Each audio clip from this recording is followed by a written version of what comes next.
अस्सलामुअलैकुम नाज़रीन, प्रोग्राम आज के मेहमान के साथ मैं हूं आपकी होस्ट अमारा उल्फत। नाज़रीन, ये प्रोग्राम हर संडे आपको देखने को मिलेगा। इसमें आपको हम हर एक नए चेहरे से मिलवाएंगे। एबटाबाद हज़ारा के जो आर्टिस्ट हैं, जो सिंगर हैं, और भी इस तरह के बहुत से चेहरे जो यहाँ एबटाबाद में जो टैलेंट मौजूद है, हम उनको अपने प्रोग्राम में बुलाएंगे। आज भी हमारे साथ एक ऐसे ही शख्सियत मौजूद है, सीनियर आर्टिस्ट हैं यहाँ हज़ारा के और बहुत अच्छा काम कर रहे हैं। बसीन आर्ट काउंसिल के जो है वाइस प्रेसिडेंट भी हैं। तो आज मेरे साथ मौजूद हैं काजी ज़ुबैर साहब। तो आइए इनसे बात करते हैं, इनसे पूछते हैं कि इन्होंने इस फील्ड में कैसे आगाज़ किया, कैसे इस सफ़र का जो है उन्होंने आगाज़ किया। तो आइए इनसे बात करते हैं। अस्सलाम वालेकुम सर। अस्सलाम वालेकुम, बहुत शुक्रिया। सर आपका बहुत शुक्रिया कि आपने अपना टाइम निकाला और हमारे स्टूडियो में आए, तो इसके लिए बहुत शुक्रिया। फिर एक दफ़ा मैं शुक्रिया अदा करूँगा आपका शमाल एचडी न्यूज़ का कि आपने इस काबिल समझा और आज मैं आपके स्टूडियो में बैठा हुआ कुछ आपसे बातें करेंगे। सर ये बताएं, बहुत सारी फील्ड थी, आपने ये वाली जो है फील्ड ही क्यों चुनी है? आपने यहाँ मतलब इस फील्ड में आपको ऐसा क्या नज़र आया या आपने ऐसा क्या सोचा जो आपने ये फील्ड चॉइस की? एक्चुअली जब मैंने ज्वाइन किया अपना शोबिस को, पीटीवी को, तो आज से कोई 35-38 साल तो खैर हो गए हैं इस सिलसिले में। मैं इस दौरान बैंक में जॉब करता था, तो इंसिडेंटली मैंने कहा चलें जी एक ट्राई करते हैं पीटीवी जाके। और फिर जब मैं वहाँ गया तो पेशावर टीवी का उस वक़्त आगाज़ हुआ था और लाहौर से नुसरत ठाकुर साहब की ट्रांसफ़र वहाँ पे थी। नुसरत ठाकुर साहब ने एक लाजवाल सीरियल किया था वारिस, शायद आपको या हमारे जो नए बच्चे हैं उनको याद ना हो। फिर वहाँ से सिलसिला चल पड़ा और बाज़ बातें ऐसी होती हैं ज़िंदगी में कि आप ना चाहते हुए भी वो उस रास्ते पे चल पड़ते हैं। फिर मैंने जब देखा कि जॉब मेरी और मेरा जो काम जो है टीवी का ये आपस में मैच नहीं कर रहे, जॉब पे होता था तो टीवी ड्रामे नहीं दे पाता था, काम कर रहा होता था तो साथ में स्क्रिप्ट दराज में पड़ा होता था उसको भी देखना। तो फिर मैंने बैंक की जॉब छोड़ दी और फिर मैंने फुल टाइम इसको अपना लिया। तो सर आपको मतलब कुछ अफसोस होता है कि आपको बैंक की जॉब नहीं छोड़नी चाहिए थी या ये वाली फील्ड आपको जो? हाँ, अफसोस इस सूरत में होता है कि जैसे आजकल के जो हालात हैं और जो हमारी शोबिज़ इंडस्ट्री की सरपरस्ती जो नहीं है, तो अब एहसास होता है कि जब इतना सारा पानी पुलों के नीचे से गुजर गया और एक उम्र का एक बड़ा कीमती हिस्सा दे दिया तो वो इन द रिटर्न मिला नहीं। तो शायद अगर मैं बैंक से रिटायर हो गया होता तो फाइनेंशियली को थोड़ा सा बेहतर होता। लेकिन अल्हम्दुलिल्लाह वो कहते हैं कि मैन प्रपोजेस गॉड डिस्पोजेस, जो अल्लाह करता है बेहतरी के लिए करता है। और अल्लाह ने इस फील्ड में जितनी इज्जत मुझे दे दी और जितनी शोहरत दे दी और जितनी मेरे व्यूवर्स की मोहब्बत मुझे है, तो शायद पैसे के साथ उसका कोई मुकाबला नहीं है। सर आपने मतलब इस फील्ड में जब आप आए तो बहुत सारे वाक़यात होते हैं, कुछ ऐसे हो जाता है कि आपको कुछ बुरा लग जाता है या कुछ आपको सीखने को मिल जाता है कुछ, तो आपने क्या कुछ सीखा या क्या कुछ आपके साथ इस फील्ड में हुआ? क्योंकि बहुत सारे लोग हैं आजकल, ज़्यादातर लोगों का ये मानना है कि जो फील्ड है अच्छी नहीं है, बिल्कुल भी बहुत बुरा समझा जाता है इस फील्ड को। तो आप इस बारे में क्या कहेंगे? नहीं, आजकल तो खैर इस फील्ड को अच्छा समझा जाता है। जब हमने आजकल भी कुछ लोग हैं इसमें जो बहुत मतलब कुछ लोगों की वजह से वो लोग यही कहते हैं कि ये फील्ड गलत है, तो जो आना चाहते हैं इस फील्ड में वो इसी वजह से रुक जाता है कि ये फील्ड अच्छी नहीं है। नहीं, फील्ड पे डिपेंड नहीं करता जी। देखें आप किसी भी डिपार्टमेंट में काम करें, जहाँ पे ख़वातीन के लिए मैं हमेशा ये बात करता हूँ, जैसे आप हैं तो बैंक में हैं या किसी और डिपार्टमेंट में हैं, तो इट्स अप टू यू, एक माहौल है। और आजकल तो वैसे भी अब देखें तो बच्चियां ख़वातीन ज़्यादा पढ़ लिख गई हैं, ज़्यादा जॉब कर रही हैं, क्योंकि अब घर में बैठने का फ़ायदा कोई नहीं है। एक पेरेंट्स अपने बच्चियों को पढ़ाते हैं तो इसलिए नहीं पढ़ाते कि उन्होंने जाके चूल्हा हंडी करनी होती है, सपोर्ट करनी होती है फैमिली को। और हमारे वक्तों में ये था कि थोड़ा अच्छा नहीं समझा जाता था इसको। और जब मेरे रिश्ते की बात हो रही थी तो जब मेरी वालदा गई तो उन्होंने कहा कि बेटा क्या करता है? उन्होंने कहा एक्टर है। और ये भी कोई काम नहीं करने का, एक्टर है। मतलब घर वालों की तरफ से, आपको फैमिली की तरफ से था कि आप इस फील्ड में ना जाएं या कुछ ऐसा? क्योंकि उस टाइम जैसे आप कह रहे हैं कि वो लोग सोचते थे कि ये फील्ड अच्छी नहीं है। जी जी जी, तो उसमें ज़ाहिर है कि एक स्टेबिलिटी नहीं थी ना, काम है तो है, नहीं है तो नहीं है। और फिर जब आहिस्ता आहिस्ता अखबारों में आना शुरू हो गया, टीवी पे लोगों ने देखना शुरू कर दिया, तो फिर थोड़ा सा अप्रिसिएशन मिली। और लेकिन उसके लिए हमने बड़े हमने जबर काटे, बड़ी मेहनत की। फिर दूसरी बात आपकी जो मैं उसको बता दूं कि हमने सीखा है, हमने मेहनत की है, हमने तलफ़ुज़ ठीक किया है, हमें इसातिज़ा बड़े अच्छे मिले हैं। सीखा करते थे, मैनरिज्म सीखा करते थे, बॉडी लैंग्वेज हम सीखते थे। और फिर टीवी का इसीलिए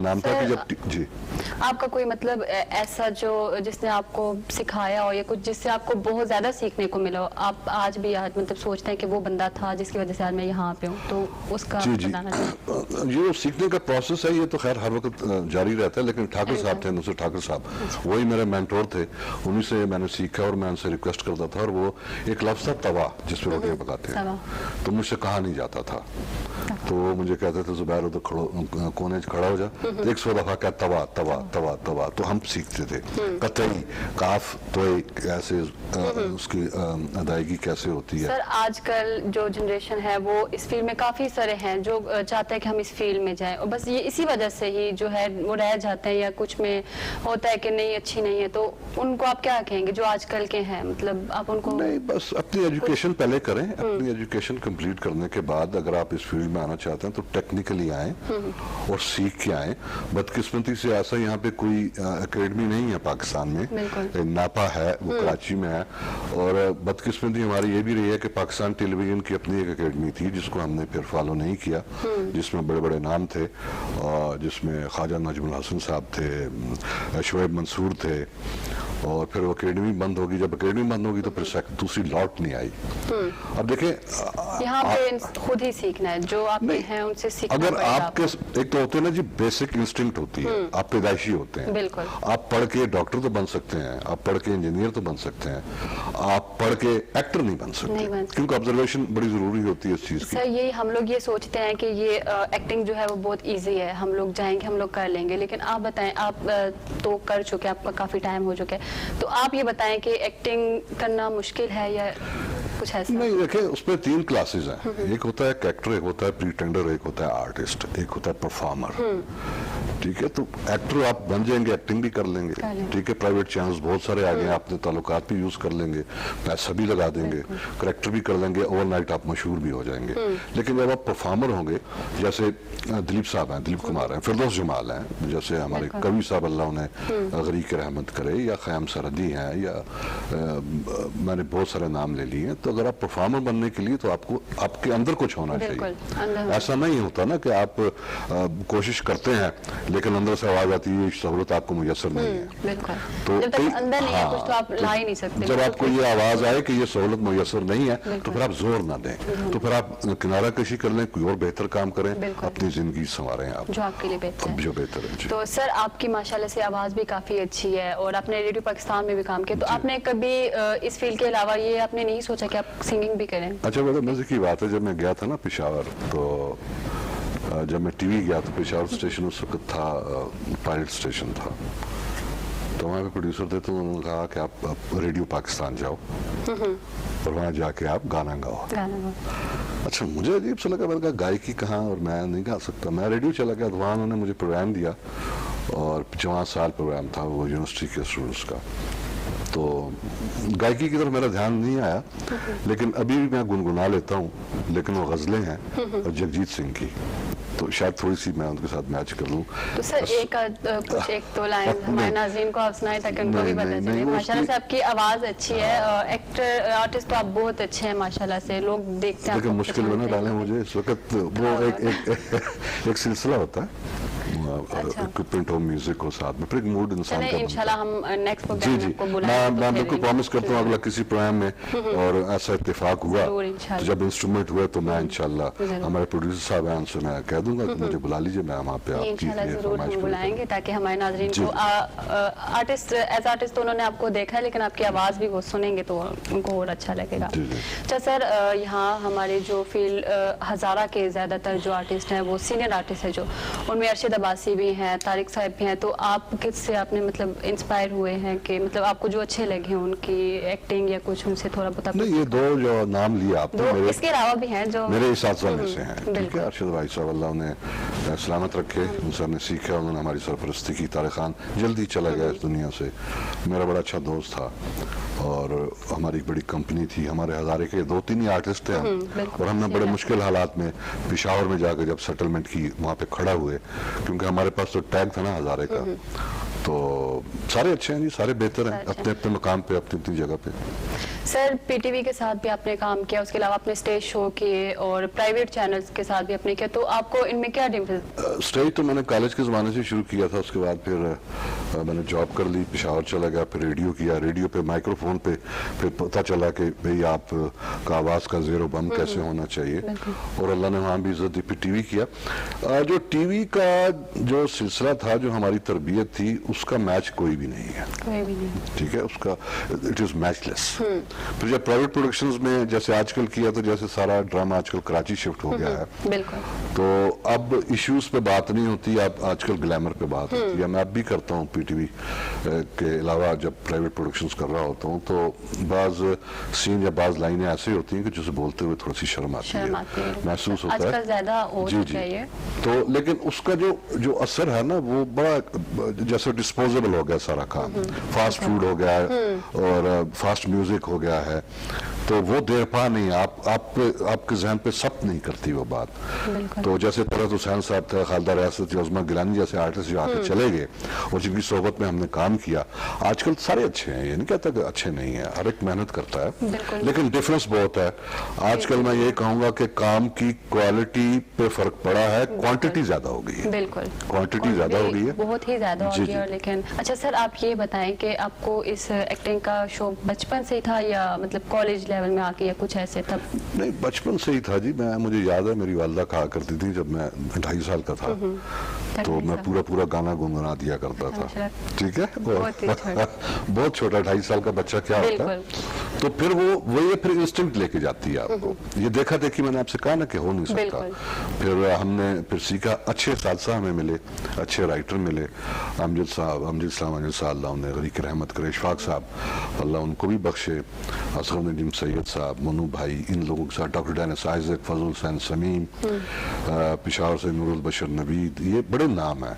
इन्होंने ड्रामा लिखा है और ड्रामा लिखा नहीं है, फिर ड्रामा उन्होंने परफॉर्म भी करवाया, रिहर्सलें हमसे करवाई, हमसे सारे सिलसिले किए और उसके बाद फिर जाके। ठीक है सर, नाज़रीन यहाँ पे एक ब्रेक का वक्त हुआ है, ब्रेक के बाद आएंगे, फिर मजीद इनसे बातें करेंगे।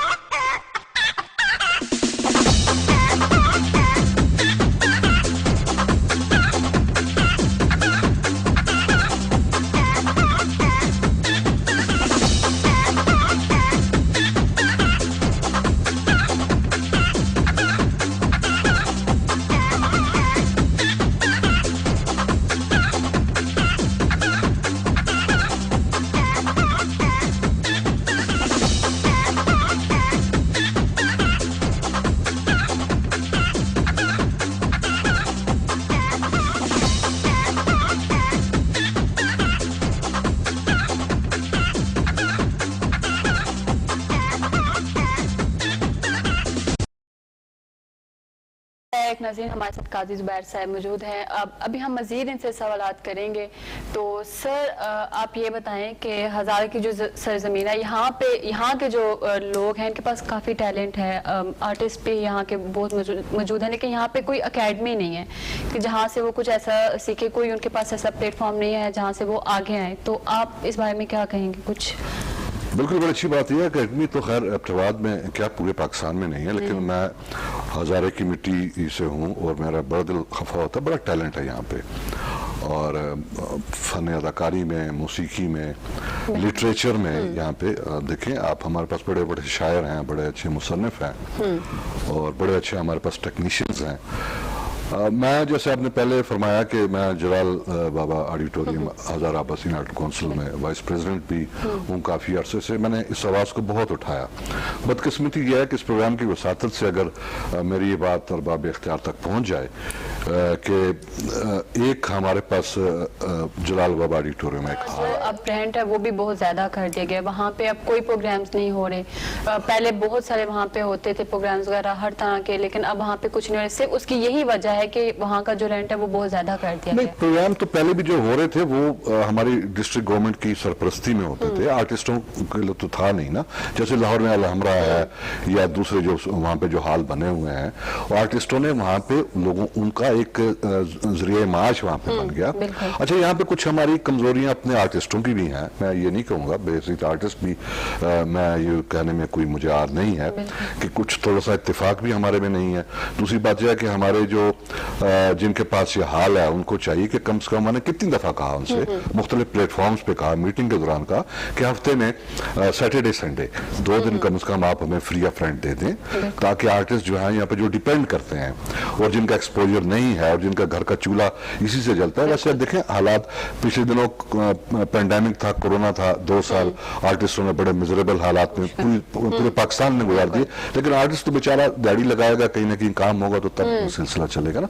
तो अभी भी कोशिश ये है, और हमारे जो यहाँ पे मैं कहता हूँ हमारे जो लीडर्स हैं, जो इलेक्टेड मेंबर्स हैं, उनसे भी मेरी मुलाकात हुई, उनसे भी कहा गया यार कि किसी तरीके से कोई ऐसा एक लाया अमल बनाए कि जिसमें आर्टिस्टों को कम से कम 2 दिन स्टेज दे दें, ये हाल दे दें, ताकि वो कमर्शियली इस पे वो करके अपना जो एक्टिविटी भी रहेगी। अब तो आपने देखे ना, यहाँ पे कोई ऐसी एक्टिविटी है नहीं है, बहुत हो गया तो हरनोई चले गए जी, वहाँ पे पानी के नजदीक बैठ गए, कोई ऐसा सिलसिला हो, वहाँ पे स्टॉल लगे 2 दिन और वहाँ पे फिर आके लोग जो है वो फैमिलीज के साथ आए, एंटरटेन हो, स्टेज प्ले देखें, कॉमेडी देखें, उसके बाद घर को चले जाएं। तो कोशिश यही है, अकेडमी यही अकेडमी है हमारे लिए। फिर वहीं पे बैठ के अगर सरपरस्ती की जाए तो अगर लोगों की ख्वाहिश है, जो बच्चे बच्चियां आना चाहते हैं, तो उनको फिर वहाँ पे हम गाइड भी कर सकते हैं। नाज़रीन, जैसे कि मैंने आपको बताया कि इनकी जो आवाज़ है माशाल्लाह से बहुत अच्छी है। तो सर ये बताएं, आपकी आवाज़ अच्छी है तो आपने कोई डबिंग वगैरह की किसी ड्रामे की या कुछ ऐसे, जैसे कि तुर्की के ड्रामे हैं चल रहे हैं? थैंक यू वेरी मच जी, आपने 2-3 दफा मेरी आवाज़ की तारीफ की है। खैर इतना अच्छा नहीं है, सब अल्लाह का करम है, अल्लाह की देन है। मैंने डबिंग जरूर किया ड्रामोस की, और बाकी जहाँ तक मेरे जहन में एक अजीब सी बात आ रही है, अच्छा भी लगेगा आपसे डिस्कस करते हुए, हमारे नाजरीन भी सुन रहे हैं कि जैसे टर्किश TRT से उनके तारीखी ड्रामे नशर होते हैं, और हमारे PTV को भी चाहिए, अगर इनके कोई मसाइल कम हो तो इस तरह के हमारे जो हीरोज हैं तारीखी, उस पर भी ड्रामे बनने चाहिए। हमारे बच्चों को हम जो पाक स्टडीज पढ़ा देते हैं, उनको बहुत सारों को ये नहीं पता होता कि हमारे असलाफ कौन थे और ये पाकिस्तान कैसे बना और जंग आज़ादी में क्या था। तो अगर उस किस्म की कहानियां, उस किस्म के सब्जेक्ट आ जाएं, तो एक तो आप एक बहुत बड़ा एहसान करेंगे हमारी नई नस्ल पे, और दूसरे जाके आर्टिस्टों की बहुत बड़ी खेप जो है वो इससे जो है वो फ़ायदा उठाएगी। और इंडिया में देख लें आप, हमारे हमसाय ममालिक में, वहाँ से वो ड्रामे लेते हैं, मुख्तलिफ उसकी डबिंग करते हैं, बड़ी अच्छी डबिंग करते हैं। हमारी डबिंग में बड़ी अच्छी हुई थी ये अर्तुगरुल की, और उसके बाद ये जो दूसरा था कुरलस उस्मान, उसकी डबिंग भी थी। उसके बाद सुना है कि कुछ पाकिस्तान टर्की के साथ इनका कुछ मुआहिदा हो गया था सलाउद्दीन अय्यूबी सीरियल के लिए, फिर पता नहीं चला, क्योंकि आपको पता ना यहाँ पे तो आज कुछ है, सुबह कुछ है, हालात वाकयात कुछ हो जाते हैं। लेकिन कहते हैं कि जिस वक्त तक आप फन की और आर्टिस्ट की और आर्ट की किसी मुल्क में ग्रो नहीं करेंगे उसको, तो उस वक्त तक माशरे में सुधार पैदा नहीं हो सकता। आप प्ले ग्राउंड बनाते हैं तो इसीलिए बनाते हैं कि लोग वहाँ पे जाएं। जितने प्ले ग्राउंड बनाएंगे, जितने आप एक्टिविटी आप लोगों की आर्ट की तरफ होगी, मॉडरेट होंगे वो, उतने अस्पतालों में लोग जाना कम। सर मतलब आज तक आपने कोई डबिंग अभी तक फिलहाल नहीं की? नहीं, मैंने की है, मैंने जो फिल्मों की हम डबिंग ही करते हैं। मेरा ये एक ऑफर थी मुझे अर्तुगरुल के लिए, ये पीडी में सारा कुछ हो गया था, लेकिन बस कुछ ऐसे सिलसिले, आपको पता है ना हमारे यहाँ तो मुख्तलिफ पार्टीज होती हैं, फिर यहाँ से किसी और पार्टी ने लेके फिर कराची जब शिफ्ट किया तो फिर कराची जाना मेरे लिए मुश्किल हो गया। फिर उन दिनों कोरोना भी आ गया था, अच्छा। तो कोरोना में फिर मूव करना सर बहुत अभी मुश्किल था। आपका एक सीरियल जो पीटीवी पे चल रहा है आजकल, आधा चेहरा, तो जी। उसमें आपका कैरेक्टर वगैरह क्या है, कुछ नाज़रीन को बताएं। अब तो मेरे ख्याल उसके कुछ आखिरी एपिसोड चल रहे हैं। नूरुल बशीर नवीद साहब का लिखा हुआ, हमारे पीएम हैं निसार खलील साहब, आजकल वो रिटायर हो गए हैं, उनकी आखिरी एफर्ट थी।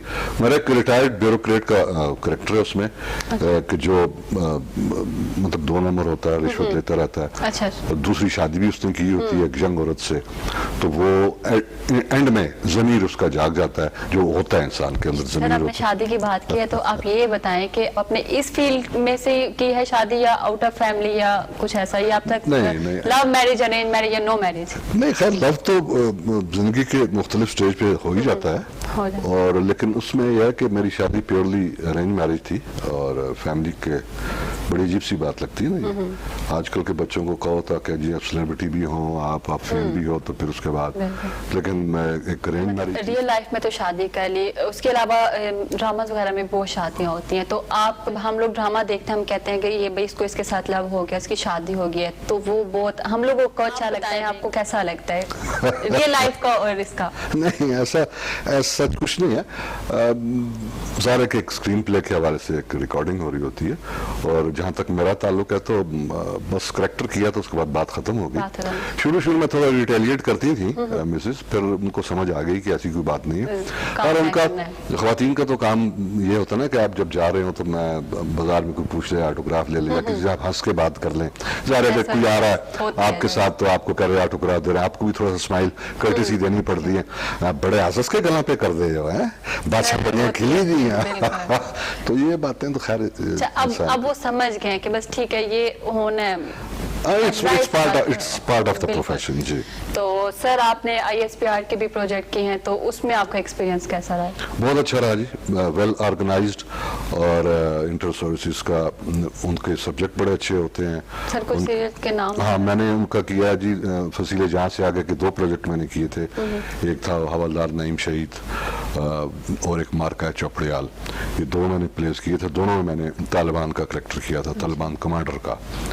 और फिर एक मैंने फिल्म की थी खुदा ज़मीन से गया नहीं। और ISPR का एक तो यह है कि वेल मतलब कि ऑर्गेनाइज्ड और टाइम पे, और अच्छा फैसिलिटेट भी करते हैं, सब्जेक्ट बड़ा अच्छा उनका होता है, और इस किस्म के प्लेज होने चाहिए, बताना चाहिए लोगों को कि हमारे जो फौजी हैं, हमारे जो अफसरान हैं, हमारे जो सिपाही हैं, सड़कों पे खड़े होके, और ख़ासकर उन्होंने जो वार अगेंस्ट टेररिज्म है उसके खिलाफ बहुत उन्होंने। सर आजकल मैंने काफ़ी ऐसे लोग देखे हैं जो ये सोचते हैं कि इस इंसान को जो करेक्टर मिला है वो उसकी रियल लाइफ को देख के ही उसको वो करेक्टर दिया जाता है, तो क्या ये सच है? नहीं, ये एक्चुअली ये आजकल खत्म हो गई है बात, लेकिन अगर आप देखें ना, जब राइटर लिखता है, करेक्टराइजेशन करता है, तो उसके जहन में एक खाका होता है कि यार कि ये करेक्टर मैं लिख रहा हूँ। नहीं मतलब वो चेहरा ही ऐसा ढूंढते हैं जिसके लिए वो करेक्टर आजकल तो ढूंढते हैं ना, पहले ढूंढा नहीं जाता था, पहले वो फिक्स होता था कि यार ये करेक्टर जो है ये फिरदौस करेगा, ये अमिताभ बच्चन करेगा, ये शाहरुख करेगा, ये दिलीप साहब करेंगे। उस बॉडी पर्सोना होता है आपका, उसकी आवाज ऐसी, उसका मैनरिज्म ऐसे, तो उस हिसाब से फिर उसको लिखने में और परफॉर्म करने में मुश्किल नहीं होती। तो अब आप ये कह रहे हैं यार कि ये कोई मिल नहीं रहा यार, अच्छा सा कर उसमें बुला लें, तो फिर ऐसे जो होता है फिर वो ऐसे ही चल जाता है जैसे आप देख रही हैं। आजकल हम बस ये देख के हम लोग यही कहते हैं कि ये तेज लग रही है, इसको यही करेक्टर दिया गया। दूसरी बात यह है कि मैं आपको बताऊं कि एक ही जैसे लग रही हैं लड़कियां सारी, लड़के एक ही जैसे लग रहे हैं, वो दाढ़ी ऐसी रखी हुई, उन्होंने कट बनाया हुआ, उनका एक ही तरह के मेकअप है, एक ही तरह के ड्रेसेस हैं, समझ नहीं आ रही होती ये ड्रामा मैंने अभी देखा है या मैं उसके बाद ये नया भी ड्रामा, कहते नहीं जी वो फलाना ड्रामा है। तो अब उसमें कसूर उनका भी नहीं है, हम कमर्शलाइज ज़्यादा हो गए हैं, हमें पैसा भी चाहिए, चैनल के अखराजात भी हैं, फिर अपने चैनल्स भी हैं, फिर हफ्ते में आपने 14-15 सीरियल देने हैं। जब आपने सीरियल देने होंगे तो टाइम कहाँ होगा फिर आपके पास। मैं खुद जब कर रहा होता हूँ तो मैं टी-शर्ट चेंज करता हूँ, पैंट वही होती है, 8-10 सीन उसमें कर देता हूँ। सर अभी आपने इस फील्ड से ब्रेक ले लिया या भी मतलब स्टिल नहीं, अभी भी ब्रेक तो खैर होती है। वो कहते हैं ये इस काम का मजा ही तब आता है जब आप थोड़े से इसको समझना शुरू शुरू कर देते हैं। बिल्कुल। जब आपको समझ आनी शुरू हो जाती है तो आपको काम मुश्किल लगना शुरू हो जाता है। जब आपको पता नहीं होता ना तो किसी से आप सर, आपको कभी मुश्किल पेश आई है इस फील्ड में, या कोई ऐसा आपने करेक्टर किया हो, या कुछ जो आपको बिल्कुल आप कह रहे हो कि नहीं मैं समझ से बाहर है, मैं नहीं हमारा कर पाऊँ? मेरे लिए तो हर जो सीरियल होता है ना, सीन होता है, मेरे लिए मुश्किल होता है। मुश्किल होता है। मैं कहता हूँ खुदा मेरी इज्जत रख लेना, ये एक नया काम शुरू हो गया, बिल्कुल। क्योंकि मुझे अपने परसोने से हटना है। तो पता चले कि ये स्टीरियोटाइप तो नहीं हो गया ना, एक ही तरह का तो नहीं हो गया। तो उसमें ये होता है कि साथ में जो दूसरा आपके साथ परफॉर्म कर रहा होता है, मुझे उसकी ज्यादा फिक्र होती है। हर सीरियल में एक नया करेक्टर आपको मिले तो जाहिर सी बात है मुश्किल पेश आती और है। साथ में आपका जो को आर्टिस्ट होता है ना, कि अगर वो थोड़ा सा नीचे गिर रहा है तो फिर उसको आपको याद गिरा नहीं रहा है। हाँ, तो फिर लेकिन जब आप, संभालना पड़ता है लेकिन फिर। आजकल थोड़ा सा अजीब सा हो गया सिलसिला कि आप किसी को कह रहे होते हैं ना कि यार ये थोड़ा सा आपने नीचे कर दिया, या टेम्पो थोड़ी सी ऊपर रखें इसको, या मैच करें, तो अगला खफा हो जाता है, माइंड करते हैं। मैं तो सब समझता हूँ जी, आप मुझे कह रहे हैं, तो फिर आदमी चुप कर आजकल जाता जो है। आ रहे हैं जी, ज्यादा जी। वो ये कहते हैं हम लोग तो सीख के आए हुए हैं। ठीक है, तो वैसे ही होता है जी, वो आया और वो कहते हैं जी कि आया हो गया, बिल्कुल तो नक्श नहीं होती बात। जी सर, वही मैं फिर दोबारा से आपसे यही कहूंगी कि आजकल जो आना चाह रहे हैं इस फील्ड में, तो आप उनको क्या कहेंगे कि मतलब या मैं तो कुछ एक मैसेज देते हैं उनको? मैसेज उनके लिए यही है कि सबसे पहले अपनी एजुकेशन करें और पढ़ें, लिटरेचर पढ़ें, किताबें पढ़ें, मूवीज देखें, ठीक है, और उसके बाद आप ड्रामा ना देखें, आप फिल्में ना देखें, ये कमर्शियल फिल्में होती हैं, ये आपको कुछ नहीं देंगे। आप ओथेलो पढ़ें, आप शेक्सपियर को पढ़ें, स्कूल ऑफ थॉट पढ़ें, रशियन स्कूल ऑफ थॉट क्या था, ड्रामा क्या था। जब देखें एक्टिंग वहां से शुरू होती है। हमें जो उस्तादों ने बताया कि जहां डायलॉग आपका खत्म हो जाता है उसके बाद एक्टिंग शुरू होती है। उस साइलेंट जो टाइम होता है ना, जब मैंने एक लाइन बोल दी, जब आपने मुझसे क्वेश्चन किया मैंने जवाब दे दिया, जवाब देने के बाद मेरी एक्टिंग है। बिल्कुल।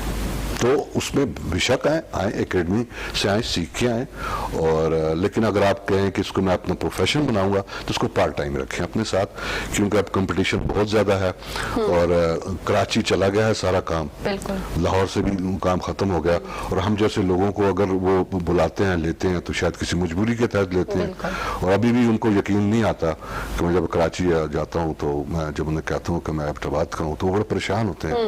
और एक दफा आए हुए थे यहाँ पे साजिद हसन, बड़े अच्छे आर्टिस्ट हैं, मैं रिकॉर्डिंग कर रहा था, तो मैं इंटरव्यू में तो उठ के खड़े हो गए, मुझे कहते हैं आप लाहौर से कब आए हैं? मैंने कहा जी कौन सा लाहौर?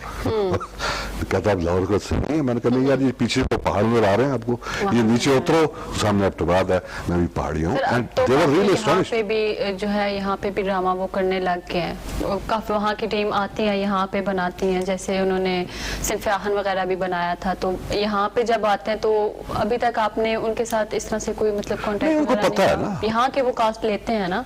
नहीं यहाँ देखें, मैं अभी भी उसमें आपको ये बता दूं ना कि ये एक ऐसा सिलसिला चल पड़ा है कि यहाँ खोजल पहाड़ों जल वाली बात है, ये आपके अपने कॉन्टेक्ट्स हैं, ठीक है। मेरे जो कॉन्टेक्ट्स हैं, मैं उसमें इजी जोन में रहना चाहता हूँ, कंफर्ट जोन में रहना चाहता हूँ, ठीक है, कि जिसके साथ मैंने काम किया, हर एक आदमी की अपनी एक टीम है, ठीक है। जब यहाँ पे आते हैं, जब उन्हें कोई नहीं मिलता तो फिर यहाँ से बुलाते, मैं नहीं करता होता, मैं क्यों करूँ, ठीक है।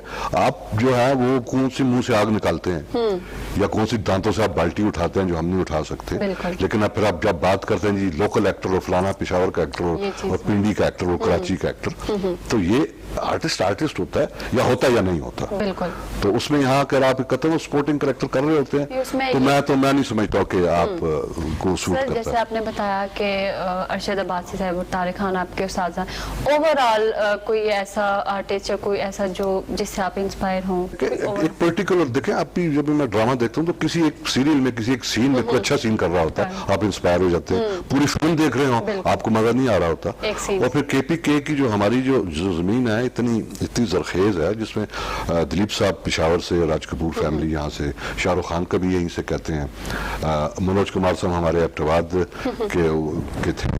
तो उसमें यह कि किसी को देख के अगर आप इंस्पायर होकर करेंगे तो फिर आपका अपना कंटेंट, इंस्पायरेशन जरूर लें, लेकिन अपनी तरफ से उसको बेहतर करने की कोशिश करें। सारे अच्छे हैं अपनी अपनी जगह पे।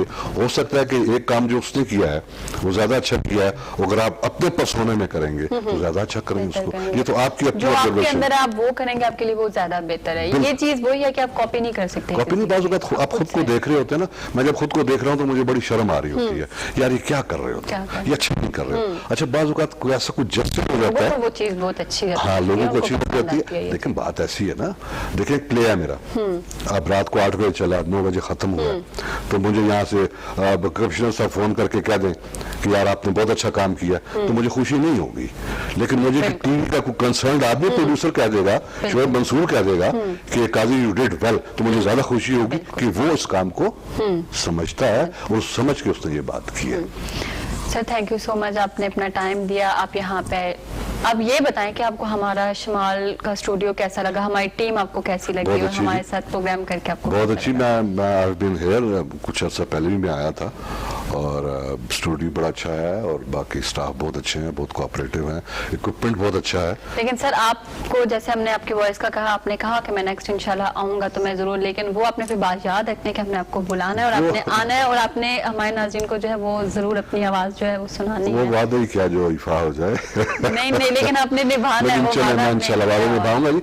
बहरहाल एक दफा फिर शुक्रिया शमाल HD न्यूज़ का कि आपने मुझे यहाँ पे बुलाया और आपसे बातचीत की। बहुत सी बातें रह गई हैं, फिर इंशाल्लाह किसी नशिस्त में करेंगे। और एक दफा फिर मैं दुआ गो हूँ शमाल के लिए और आपके तमाम स्टाफ के लिए, प्रोड्यूसर्स के लिए कि अल्लाह आपको दिन दुगनी और रात चुगनी तरक्की दे और आप एक बेहतर, हमारे हज़ारे का आप लोग मान है जी, और तो यहाँ पे कुछ नहीं है, तो अगर ये निकल आएगा सैटेलाइट पर अल्लाह इसको लेके जाए तो हम नहीं किसी कोने में बैठ के खुश हो रहे होंगे, तालियां बजा रहे होंगे। और हमारे प्रोग्राम्स होंगे उनमें हम आप लोगों को ही बुलाएंगे, जो भी हजारा के, खासकर जो हजारा के हैं, क्योंकि ये एबटाबाद हजारा का ये चैनल। ऑल द बेस्ट जी, बहुत शुक्रिया। बस इतना याद रखें कि अपनी तरफ से बेहतरी करने की कोशिश करें और इदारे हमारे सिर्फ तबाह इसलिए हो जाते हैं कि हम किसी की हक तलफी ना करें और मेहनत करके उसका सिला जो है वो अल्लाह पे छोड़ दें। बहुत शुक्रिया, थैंक यू सो मच। तो जी नाजरीन, जैसे कि देखा आपने, हमारे साथ काजी ज़ुबैर साहब मौजूद थे, उन्होंने अपनी ज़िंदगी के बारे में बताया, वो इस फील्ड में किस तरह से आए, उन्होंने अपने इस सफ़र का आगाज़ कैसे किया, वो सब कुछ बताया हमें। नेक्स्ट इंशाल्लाह हम लोग एक नए चेहरे के साथ आएंगे, नए प्रोग्राम और नए चेहरे के साथ इंशाल्लाह हाजिर होंगे। तब तक के लिए इजाज़त दीजिए, अल्लाह हाफिज़।